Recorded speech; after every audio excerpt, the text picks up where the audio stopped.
Күнү бою болгон окуялардан кеп салам, эң орчундуулары 11 каналында.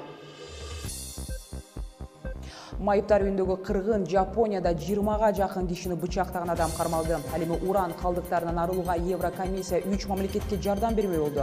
Алардын арасында Кыргызстан дагы бар. Ийгиликсиз төңкөрүш аракетинен кийин Түркиянын башкаруучу партиясы оппозиция менен кызматташып өлкөнүн конституциясына өзгөртүүлөрдү даярдамай болду. Аларда Эрдоган августта Санкт-Петербургка барат. Мен Айгерим Жаныкул Кутман кеч кала болгон окуялардын чоо жайына токтолом.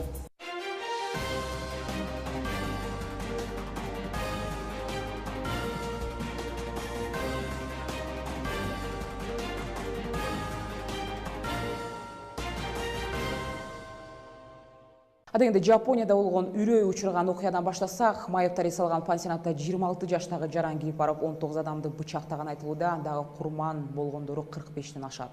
Бул трагедия Канагава префектурасындагы Сагамихара шаарында болду. Киото агенттиги кылмышкердин кармалганы маалымдоодо, жергиликтүү полициянын айтымында кылмышка шектүү адам өзү колго түшүп берген. Анын эмне максат менен кол салганы тактала элек. Колго түшүп жатканда ал бул ишти өзү жасаганын моюнга алган. Анын аты дагы ачыктала элек, 26 жаштагы жаран экендиги болгону белгилүү болду. Ошондой эле ал Токиодо 40 чакырым алыстыктагы коомдук гүлзарда иштей турган айтылууда. Бул инцидент курмандыктардын саны боюнча өлкөдө соңку жылдары болгон эң кандуу кол салуу болуп калды. Буга чейин 2008-жылы бычак кармаган эркек адам Токионун киши кайнаган көчөсүнөн өтүп бараткандарга кол салып, анда 7 адам өлтүрүлүп, ондогону жарадар болгон эле. Башка кабарлардан Еврокомиссия Борбор Азия чөлкөмүндөгү Кыргызстан, Өзбекстан, Тажикстандагы кен казуу аймактарында калган уран калдыктарын арылууга көмөктөшөт. Бул үчүн алар 16,5 миллион евро бөлүп атайын фонд түздү. Бул каражат Советтер Союзу маалынан калган аймактардын экологияга тийгизген зыянына каршы багытталат. Кыргызстан аймагында уулуу зат калдыктары сакталган жайлардын абалы жана алардын айлана чөйрөгө коркунуч жаратары тууралуу маселе көптөн бери көтөрүлүп келе жатат. Экологдор капилеттен жер титирөө болуп, же тоо көчүп уулуу зат калдыктары сакталган жайларды кыйроого алып келсе, коңшу мамлекеттердин аймагында жашаган 5 миллиондон ашуун адам жабыркап, айлана чөйрөгө коркунуч жараларын айтып келишет. Санап өтсөк, Миң Куш, Шакафтар, Кара Балта, Кажысай, Ак Түздөгү уулуу зат калдыктары сакталган жайлар кирет. Аларда Орусиянын Омск облусунда Кыргызстандан ташылган 17 тоннага жакын жүзүм өтпөй калды. Маалыматтарга караганда, Черлакский пунктунда кармалган мөмө жемиштин тиешелүү документтери жок болгон. Ушундан улам коопсуздук жагы эске алынып, Орусиянын аймагына киргизилген эмес. Ал эми айдоочусу болсо административдик жазага тартылган. Беле кетсек, июнь айында ошол эле Омск облусунда бир жүк ташуучу унаа кармалып, текшере келгенде 2000 килограмм кулпунайдын тийиштүү сертификаты жок болуп чыккан, продукция кыргыз жеринде өндүрүлгөнү аныкталган. Эми сөздү Түркияга бурам. Ийгиликсиз төңкөрүш аракетинен кийин Түркиянын башкаруучу партиясы оппозиция менен кызматташып өлкөнүн конституциясына өзгөртүүлөрдү даярдамай болду. Премьер-министр Бинали Йылдырымдын айтымында бардык негизги партиялар жаңы конституциянын үстүнөн иштөөгө даяр. Өлкөнүн Халкы 2010-жылы референдумда конституциялык реформаны колдогон болчу. Ал эми жалпысынан өкмөт анда башкы мыйзамга 26 өзгөртүүнү киргизүүнү караган. Алардын баарын Евро биримдик колдогон, бирок өзгөртүүлөр долбоорун оппозиция сындаган болчу. Йылдырым тактаганда азырынча сөз саналуу өзгөртүүлөр тууралуу болуп жатат. Алардын мазмуну тууралуу маалымат жок. Йылдырым болгону айрым күч тармагындагы кайра түзүүлөр, мисалы жандармалар менен куткаруучулар жарандык министрликтердин колуна өтөр жөнүндө айтты. Түркияда куралдуу аскери төңкөрүш аракети 15 июлда болуп, ишке ашкан эмес. Ал окуяларда 265 адам каза таап, 99 генералга жана адмиралга бийликти кулатуу аракети боюнча айыбы коюлган. Ошондой эле 50 миңден ашык киши камактан же иштен алынды. Сапарыбыз улантабыз. Кийинки бөлүктө сунуштай турган бул кабарларга көңүл буруңуз. Кыргызстанда катталган кырсыктар жарым жылдын жыйынтыгын чыгарган өзгөчө кырдаалдар министрлиги адам өмүрүн алган окуялар быйыл көп катталганын белгилейт. Тапкан, ташыганын чогулткан ата-эне окуу жайга тапшырып жаткан балдарынын билим алуусуна акы төлөө үчүн камданып жаткан кези. Аларда билим берүү министрлиги университеттердин деңгээлин аныктады. Кыргызстандыктар спортчулардан жеңишти күтүшөт. Президент Бразилияга аттанганы жаткан өлкөнүн намысын коргоочуларга мамлекеттик желекти тапшырды. Толугураак алдагы мүнөттөрдө. Кыргызстанга байланыштуу кабарлардан соңку 7 ай ичинде өлкөдө 150ден ашык өзгөчө кырдаал катталган. Бул туурасында атайын маалымат жыйында министр Кубатбек Боронов билдирди. Айтымында ал кырсыктарда 26 адам наут болгон, ал эми материалдык чыгымдын суммасы 750 миллион сомду түзөт. Ошондой эле жарым жыл ичинде сууга чөккөн адамдардын саны 60тан ашкан. Булардын көбү чүй өрөөнүнөн катталганы белгиленди. Билим берүү министрлиги өлкөдөгү болгон окуу жайлардын билим берүүсүнө карата рейтингин аныктады. Министрлик өзү жүргүзгөн тизмеде көз жүгүртсөк, дээрлик бардык университеттеги билим алуунун сапаты көңүл жубатарлык. Башкача айтканда, арасында жаманы жок. Антке менен өзүн мактаган мекеме мындай рейтинг аныктоону көз карандысыз уюмдарга тапшырса туура болоорун эксперттер айтышууда. Алардын айтымында, иш жүзүнө келгенде сабак берүүнүн сапаты Кыргызстанда жакшы жака ооп кетти деп айтыш курулай төш каккандык дешет. Кененирээк кийинки материалда. Бардык абитуриенттер мектепти аяктаган соң жогорку окуу жайды тандоо маселесине кабылышат. Учурда Азимада 1 жана 2 айлампага илинбей калган башка абитуриенттерге окшоп, кайсы окуу жайга тапшырсам экен деп баш ооруп жаткан чагы. Анан калса Азиманын кеңешчилери абдан көп. Сейчас пока, потому как судят друзья. Азыркы маалда досторумдун айтуусуна жана интернеттеги маалыматтарга карап тандоого туура келет. Бирок көбүн эсе ата-энемдин сунушун биринчи иретке эске алам. Родителей, друзей, родственников.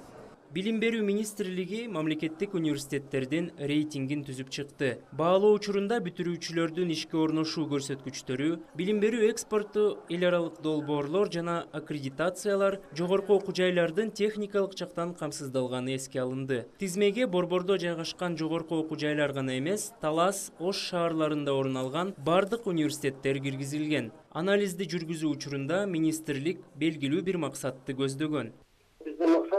Ушул рейтингти чыгаргандан кийин жөн эле чыгарып койбой, ушул жанагы көп көрсөткүчтөр боюнча анча жакшы болбой аткан жогорку окуу жайлар менен иштешип, алардын көрсөткүчүн жакшыртканга аракет кылабыз.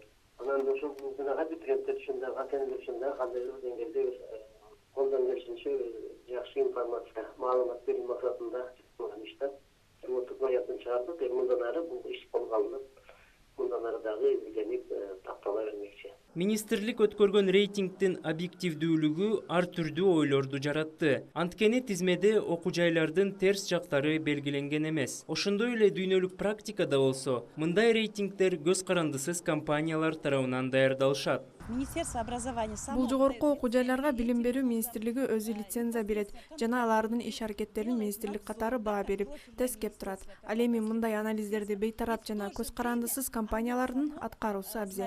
дает оценки, да? Бул жылы министрлик тарабынан өткөрүлгөн рейтинг жана келечектеги анализдер бир беткей болоору жөнүндө ойлор айтылууда. Азыртадан кээ бир эксперттер рейтинг системасынын парагорчулукту күчөтөрүн айтып чыгышты. Анткени ар бир университет эле тизменин жогорку саптарынан орун алгысы келет. Ал учурда абитуриенттер, алардын ичинде Азима, рейтингге карабастан ички туюмуна жана имиштерге таянып, окуу жайды өздөрүнүн критерийлери менен тандап атышканын айтат. Билим берүү министрлигинин алдындагы байкоочу кеңештин мурдагы мүчөсү Кеңешбек Сайназаров менен дал ушул жогорку окуу жайына тапшыруу өнөктүгү туурасында кээ улантабыз. Куш келипсиз, Кеңешбек мырза.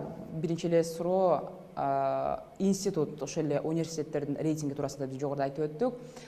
Өзүңүз ошол рейтинг менен таанышып чыктыңызбы? Эгер болсо, абал эмнеден кабар берип жатат десек болот? Бул жерде аябай жакшы жөрөлгө, бул башталышы деп айтат элек да.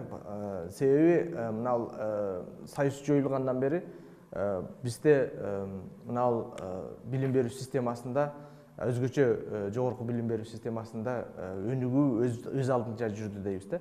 Бирок ошол эле учурда ата-энелер, коомчулуктун астында өтө көп пикирлер бар болчу.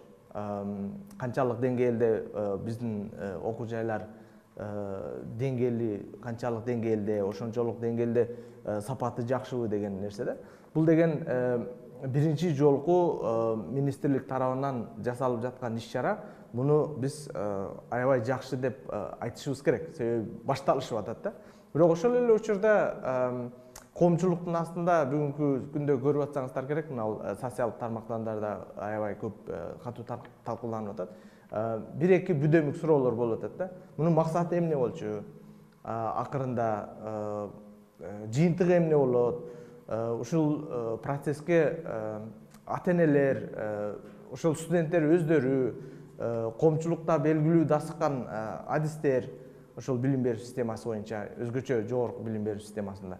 Ошолордун пикирлери эсепке алындыбы, алынбадыбы, ошол негизги ойлорду түзүп атат да. А так болбосо негизги иш-чара бул жакшы жөрөлгө, бул нерсени көч бара барып түзүлөт деген сыяктуу айтсак болот да азыр. Сиздин баамыңызда Кыргызстандагы ошол 30 чакты мамлекеттик, анан дагы 20га жакын жеке менчик окуу жайларындагы билим берүүнүн деңгээли мыкты дегендерге кошулат белеңиз? Мен антип айтышым жеке пикир болуп калышы мүмкүн. Бирөөнү жакшы, бирөөнү жаман деп айтыш кыйыныраак болуп калат да. Бирок ошол эле учурда кайрадан ошол жанагы кечеги чыгып аткан рейтингдин эмесини карайлы да. Тизмедеги университеттерди карайлы да. Ошол тизмеде Америка университети, Токмоктогу эл аралык университет, ошол университеттер эмне үчүн кирбей калганы бир аз таң калтырып атат да. Себеби эгерде карап көрсөңүздөр, менин негизги критериим бардык эле жерде, мектептерде дагы, жогорку окуу жайларында дагы негизги критерийлердин бирөөсү ошол мектепти же жогорку окуу жайын бүткөндөн кийин бүтүрүүчү өз алдынча жашоодо өз алдынча ордун таап кете алабы же кете албайбы деген негизги критерийлердин бирөөсү мен үчүн иштейт да. Мисалы үчүн университетти ар бирибиз окушубуз мүмкүн. Бирок бүткөндөн кийин ошол өзүбүз квалификациябыздын деңгээли менен жараша иш таап кете алабызбы, андан ары жашообузду улап кете алабызбы, негизги критерий деп ойлойм. Жогорку билим берүүдөгү башкы маселе Кыргызстан бул жемкорлук окууга өтүүдөн баштап ошол эле сессия диплом алганга чейин акча менен иш бүтүрсө болот, анан системадагы бул көрүнүш менен кантип күрөшсө болот деген суроо жаралат. Жогорку окуу жайындагы паракорлук, коррупция аябай чоң маселелердин бирөөсү. Көрүнгөн дагы жактары бар, көрүнбөгөн жактары дагы бар. Аны менен кескин түрдө жок кылып жибериш деген менин оюм боюнча бул туура эмес, реалдуу жооп эмес да.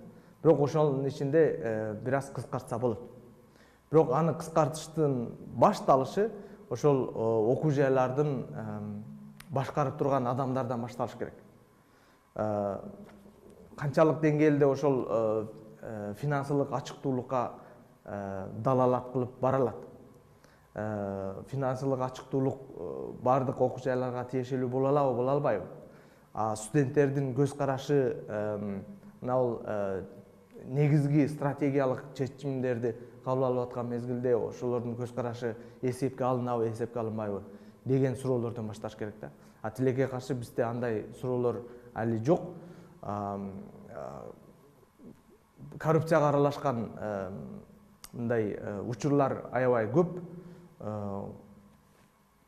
Бүгүнкү күндө мисалы үчүн университеттерде иштеп турган башкаруучу администраторлор өздөрүнүн гана мындай демилгеси менен таза болоюн дей турган болсо, ошол университеттер өнүгөт. Системалык түрдө ошол жемкорлукту токтотуу системалык түрдө мааниге ээ эмес дейм да, бүгүнкү күндө мүнөздөмөсүн бере турган болсокчу. Рахмат сизге. Эске салайын, Кеңешбек Сайназаров менен Кыргызстандагы жогорку окуу жайларынын рейтинги, анан дагы берген билим тууралуу баарлаштык. Жаңыртарды улантабыз. Президент Алмазбек Атамбаев Рио-де-Жанейрода өтүүчү жайкы Олимпиада оюндарына Кыргызстандын атынан барча спортчуларды бүгүн кабыл алды. Өлкө башчысы аларга ийгилик каалап, эл аралык мелдеште өлкө атынан татыктуу мелдеш көрсөтүүгө чакырды. Атамбаев ошондой эле өлкөдөгү экономикалык кыйынчылыктарга карабай спортчуларды колдоого аракеттер көрүлүп жатканын кошумчалады. Жолугушууда Кыргызстандын командасынын капитаны спортчу Арсен Эралиевке өлкө туусун тапшырды. Медалдарды алуу бул албетте bir özgөчө bir эрдик болот деп айтсам болот. Анан унутпагыла, артыңарда элиңер, мекениңер турат, туугандарыңар турат, машыктыруучулар турат. мен сіздерге ачык айтайын, силердин жеңишиңер бул албетте бүт Кыргызстандын, бүт элибиздин жеңишине барабар болот. Кыргызстан атынан Риодо өтүүчү Олимп оюндарына 19 спортчу катышат. Буга чейин өкмөт биринчи орун алган спортчуга 7 миллион сом, экинчи орунга 5 миллион сом, коло медальга болсо 3,5 миллион сом деп бекиткен. Бул Олимп оюндары 5 августта башталып, 21 августта жыйынтыкталат. Спорттук мелдешке 206 өлкөдөн спортчулар катышмакчы. Кыргызстандык спортчуларга биз дагы ийгилик каалап, жаңылыктарды жыйынтыктайбыз. Орчун окуялар 11 чекиткеji сайтына дагы жайгаштырылып жатат. Ал интернет баракчабызды дагы акмалап турууну унутпаңыз. Мен Айгерим Жаныкул, эртеңкиге чейин коштошом. Кайыр.